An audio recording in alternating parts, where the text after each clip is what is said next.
Hello everyone, so today I will discuss the dramatic structure and elements of literature of Biyag ni Lamang. So first, Biyag ni Lamang is an epic poem of the Filipino people from the Philippines, and the story of Lamang is a classic example of epic poetry, and it follows a dramatic structure that we can analyze through its narrative elements. So first, the exposition of the Biag ni Lamang is the story begins with the birth of Lamang. His father Don Juan goes off to a battle against the Igorots. Lamang's supernatural qualities are evident from birth as he starts speaking immediately. So the rising action is Lamang grows up and sets out to find his father.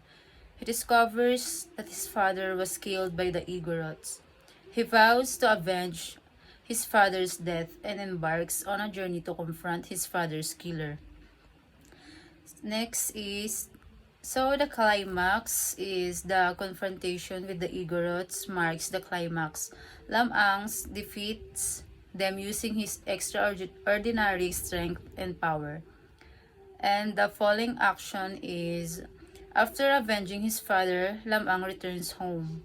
He meets and falls in love with Ines Canuyan, a beautiful woman. To win her heart or her hand, he has to accomplish several feats and prove his worthiness. And the resolution is Lamang marries Ines, but the story doesn't end there. He faces more challenges, including being swallowed by a giant fish and later being resurrected. Ultimately, Lamang and Ines live happily ever after.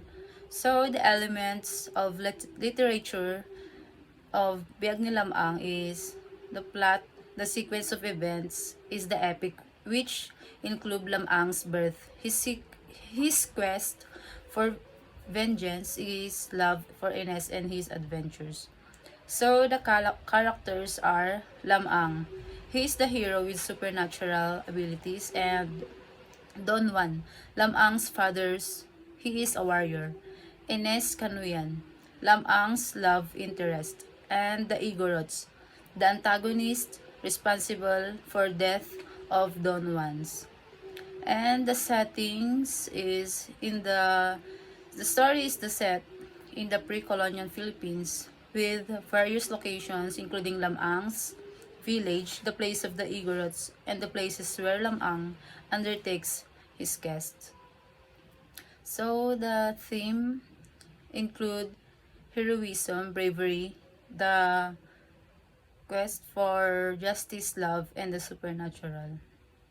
And the primary conflict is between Lamang and Igorots, representing the classic battle between good and evil.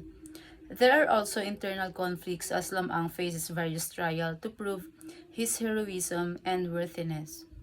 And the style is the narrative style of an epic poem using elevated language and descriptions, often involving supernatural elements. And the point of view is the story is told in the third person, typically for epics, providing an omniscient perspective of Lamang's adventures.